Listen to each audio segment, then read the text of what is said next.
Нече отығында туралы түшүндүңөр, бүгүн буюрса Яша жапканча бир иштеп көрөйүн дедим.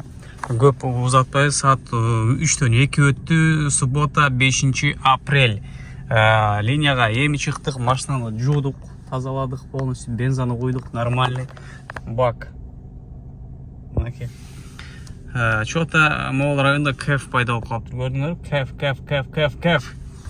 Анан несі жақты магазинге кирип кайра чыгып келатсам, тиги жерде, могул жерде бир-эки адам машинанын алдынан карап атыптыр да, карап суктанып атышкан да, типа эмне машина бул деп, же болбосо жакшы машина экен деген сыяктуучу. Анан мен келип ак көйнөк, ычыраган келип туруп отуруп аткан, башкача болом го деген. Короче, ушул каналга атталып койгула, биз анда баштадык. Заказ берсе берет, бербесе кичине нарак берак чыгып айланып турабыз.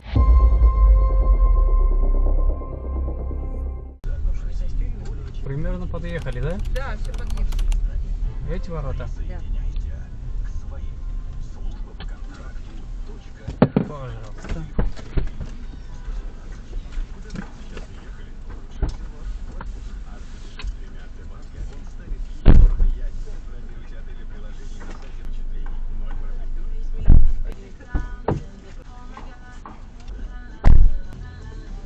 Bir saat 9 minut degende geldim. Завершаем. Мы завершаем деп камерага мындып алып турамын го. Интернеттин начардыгынан окшойт, көрсөтпөй атты эле. Ой, мына эми көрсөтүп калды. 3478 рубль. Бунун ичинен Яндекстин комиссиясы, налог, анан таксопарктын комиссиясын кемиткенде грубо 1000 рубль жок. 2479 рубль нормально бар. СНТ вуз сервис деп коет экен бул жерде. Мындай болуп элдер үйлөрүнү жаңыдан салып, куруп, мындай болгон начар жолдор менен бул жерде жаңы бош участок экен. Мынакей. Машинанын арты мынакей. Уктап келишти булар. Полный уктап келишти. Эми баласы уктап келди болуш керек. Бул аял артта отурду. Эмне кылып келди билбейм. 1000 эмес, 1200 эле рубль комиссия алып коюптур. Мынакей 869, 173, 339 рубль. Ошондо 2295 рубль мага калыптыр. Ушундай бизнес тариф ушундай экен. Не кыл дейсиңер эми? Атайын Кыргызстандагы бир туугандар үчүн эксперт паркын сунуштайм. Компания Россияда мыйзамдуу түрдө 8 жылдан бери иштегендиктен коопсуздукка жана туруктуулукка кепилдик берет. Өз айдоочуларына Яндекс Такси менен кызматташуу үчүн рынокто атайын мыкты шарттарды камтыган уникалдуу программа иштеп чыкты. Минималдык комиссия суткасына болгону 55 сом, же буйрутмадан 4 сом, же буйрутманын суммасынан 2% гана. Күнү түнү техникалык колдоо жана жардам көрсөтүү. Бардык банктан комиссиясыз картага акча каражатты которуп алуу. Ийгиликтүү катталуудан жана фото көзөмөлдөн өткөндөн кийин сиздин баланска саламдашуу бонусу катары 100 сом түшөт. Досуңду чыкыр программасы менен өз кирешеңизди көбөйтүңүз. Көп айдоочу чыкырып, көп киреше табыңыз. Кыргызстандагы ишенимдүү өнөктөш эксперт парк менен биргеликте мыйзамдуу иштеп, жакшы киреше табыңыз. Кененирээк маалымат алуу жана кызматташуу үчүн бизге азыр байланышыңыз. Адистер бардык суроолоруңузга жооп берет жана кошулууга жардам берет. Ийгилик сиздерге. Заказга келсең, чыкпайт. Чатка жазып коесуң. Жооп бербейт. Негизи могу шлагбаумна киришим керек экен эле, тетиги подъездге чейинчи. Чыкпай жатат. Жазсам жооп бербейт. Барвихага барат экенбиз. Баасы 2598 рубль болот экен. Эми майла жок, чалат окшойм. Же бир аз күтөйүнбү? Жок. Ладно. Чала берейинчи. 5 minutes later. Нет. Не, может быть у каждого по-разному, может у тебя пропуск, нет? Не пускают, стоим, ждем.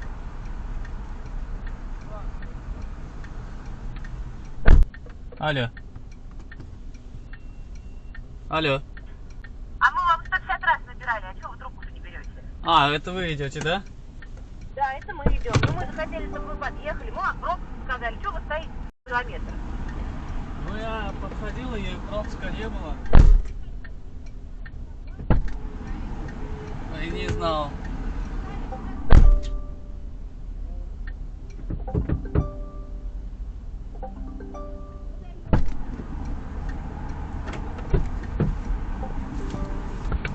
Да нет. Вперед кто-нибудь сядет? Нет, не сядет. Мы ж пропуск-то вам заказываем не просто так, правда?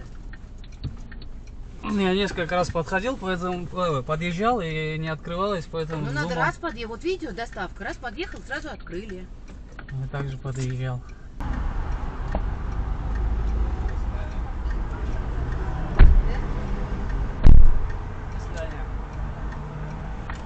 Бисмилля.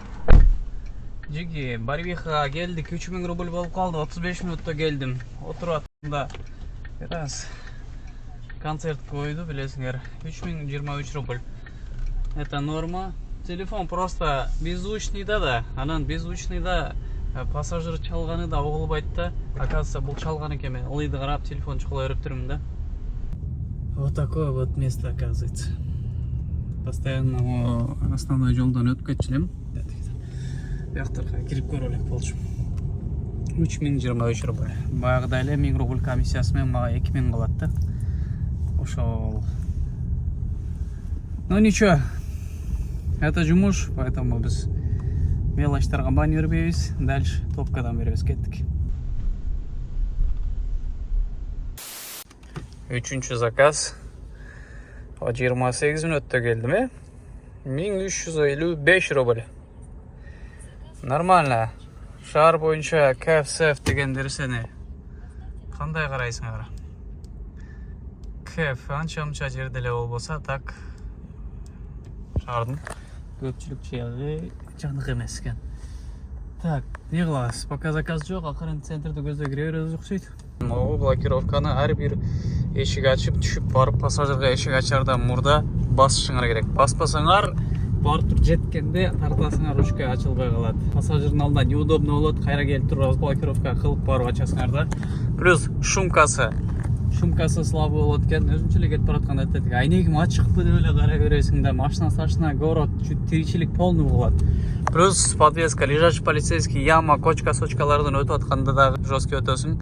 Анан буга чейин видеолордо айтып келгендей эле, кондиционери көп күн ысыкта справляться эте албайт экен. Автого коюп туруп максимум обдувду катуу кылып коесуң, ошондо бир аз салкындатат. Но кетип баратканда неудобно болот, пассажирдин алдында жүрүп деп фенде эле үйлөп атса катуу шамалчы. Поэтому ошол жери бар экен. Климат контроль анча иштебейт экен. Дагы эле баягы пассажирди келип алып көтөм, ушундай экен. КФ мен берди деген заказ 940 рубль экен. Бул бара турган жерибиз примерно жакын эле экен, Ломоносовский проспект, 12 минут жол жүрөт экенбиз. Вот күтүп атабыз.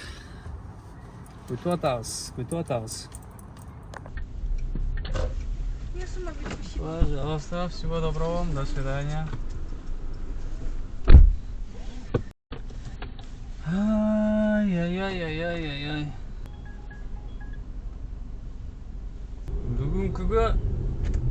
Бүгүнкүгө сууну ичкен биринчи адам бул кыз болду. Сууну алмаштырып коюшум керек. Аз багажда 3 эле бутылка суу калды. 3 бутылка сууну могу жерге эле салып коеюн, чтобы улам багажга түшүп чыгарып бериш үчүн.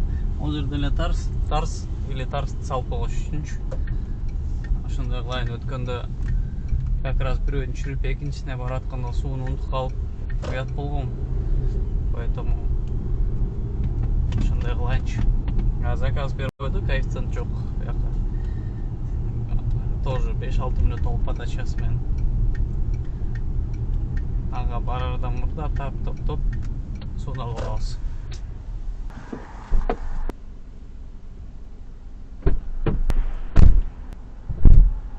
Бирөөнү коюп койдум, экөөнү улдукка салып алам. Могу Синешка 0,33 мл.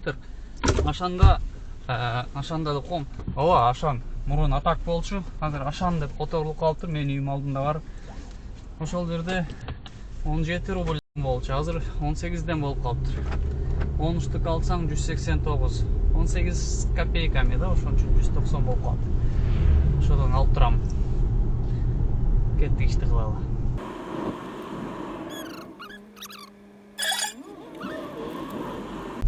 Козгодум.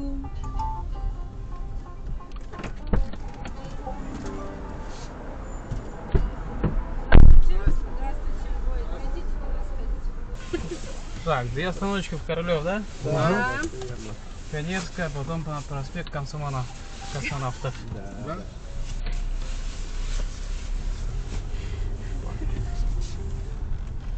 До свидания. Двери. 2641 рубльға келдік, туғандар. Королёв, 2 точка. Ырдап, билеп, хаха теуіп, бұлар менен. Конкретно бұлар ошондой келишти. Мен эми не баягы эле мындай болуп келем да. Можно у вас водички взять деп. Жоқ дей албайсың да. Ал жактагы суу ордунда турат. Бул жактагы сууну алып кетти. Болду, суу түгөндү. Эми магазинге барыш керек, суу алып коюш керек запас.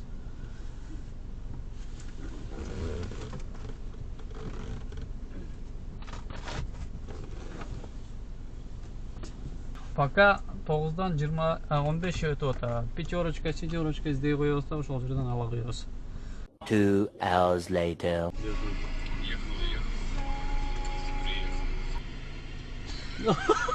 Он даже не слышит. Зарабатывай, но будь осторожен. Все, спасибо. Бывших ментов не бывает дегендей. Был мурун таксиде иштеген экен. Випте, именно бизнес тарифте. Ошол темада сүйлөшүп кеттик. Анан азыр уже башка чөйрөдө иштеп атыптыр. Эмне чөйрөдө движение кылып атасың деп эле кызыгып турбадым. Бирок для меня это все уже закончилось. 726 рубльга алып келдим. Жакын эле аралыкка. Бир видеосун көрсөтүп атат, то что клиенты күндүзү эле артта уктап калыптыр, ушунча жестко катуу уктап калыптыр. Бул жерден туруп алып, ушундай клиент уктап калса музыканы кой, кондиционерди охлаждать эт, тиги бу деген эмелер бар эле, но эч ким эсине реакция бербей атат деп мындай кылат, ал тиги артта уктап атат. Акырын центрди көздөй уралы, Королёвду. Походу нечего ловить. Жүрө беребизби? Барып центрде ишти кылалы. Центрге кетейин десем, Королёвдун ичинен Исаева көчөсүнө 5 минуталык подачасы менен заказ берип атам. Режим пылесосту жандырып алып иштеп атам, любой заказды алып атам.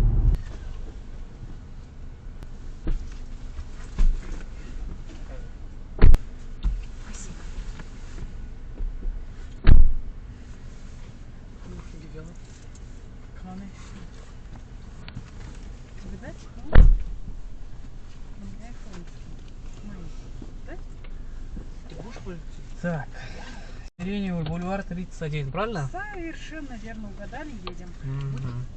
Нет, Можете посерединке подлокотника опустить, Да, чтобы было спасибо. удобнее. 36 минут. Щелковскийде место встречи деген, место встречи София дейт. Ошондой торговый центр бу, бизнес-центр бу, не знаю, тетиги суу жок. Бул суу барбы? Бул суу целый. Ар жака бир суу коюп коебуз. Как раз светофор. Диксиден алынган суу. Отуруп атканда бирок прям түшүп эле бул эшикти ача койсом, баласын айтып атат, иди садись деп. Баласы келип отуруп карап турсам, тиги деле күтүп атат. Анан тиги өтүп барып туруп, тигин деле эшигин ачып бердим, тиги эле отуруп анан адрес тактап келдик. 1656 рубль. Так, 1656 рубль. Нормально. Анан мо Щелковода кайф жанып турат го, я кайф. Азыр эле буларды алып келатканда жанып аткан болчу. О, дагы эле жанып турат. Короче, туугандар, баягыдай эле система. Мен действительно Яндекс жапканча деп коюп туруп аягына чыкпай калдым. Бул жагынан менин косягым бар эми. Кыйгылайын, жалкоо болуп калып турмун. Ошондой бир уйкум келип, көзүм неме болуп, кийлинип көчөлөрдөн болбой бараткандан үйгүлө барып туруп жатайын дедим. Мен үчүн биринчиси менин ден соолугум жана коопсуздук керек да. Ошон үчүн Кудай сактасын, жүргүнчү менен баратканда жол кырсыгынан кабылып калсаң, өтө мындай критичный, өтө мындай татаал акыбал болуп калышы мүмкүн. Поэтому токтотуп үйгө кеттим, ушунчалык шүгүр кылып. Ошондой болсо дагы силерге жыйынтык менен бөлүшөм дегенден кийин бөлүшүп коеюн. Эми карагыла, 12859 рубль иштептирмин. Анын ичинен 5500 рубль бул аренда менен депозит. Негизи аренда 4500 рубль, и бизнес тарифти алып атканда 30 000 рубль депозит болот. 30 000ди 30 күнгө 1000ден берип койгондо ошондо 5500 болуп калат. 2000 рубльга бензин койдум, 1,5 рубльга тамак. Тамак бул 2 маал тамактанасың. Үйдөн чыгып атканда бир чай ичесиң, үйгө кирип атканда да бир чай ичесиң. Ошону менен санаганда 1,5 рубль общий тамак болуп атат. Так, анан таза чөнтөккө калганы бул 3859 рубль калып атат мага. Кимдир бирөө айтышы мүмкүн экономдомдан көбүрөөк иштейм, ал бул депчи. Да, базары нет. Экономдом мен 4-4,5 кеде 5000 деле жабып койчумун да. Вот. Эми не кылабыз? Барына шүгүр кылабыз. Поэтому видеону ушуга чейин көргөн болсоңор, жаккан болсо лайктардан басып, каналга катталып койгоңор, катталып койгула. Тугандар менин видеомдун көпчүлүгүнө мындай катталбай көргөндөр көп экен, поэтому катталып койгула. Ошо, барыңарга салам алейкум, кийинки чыгарылыштардан көрүшкөнчө.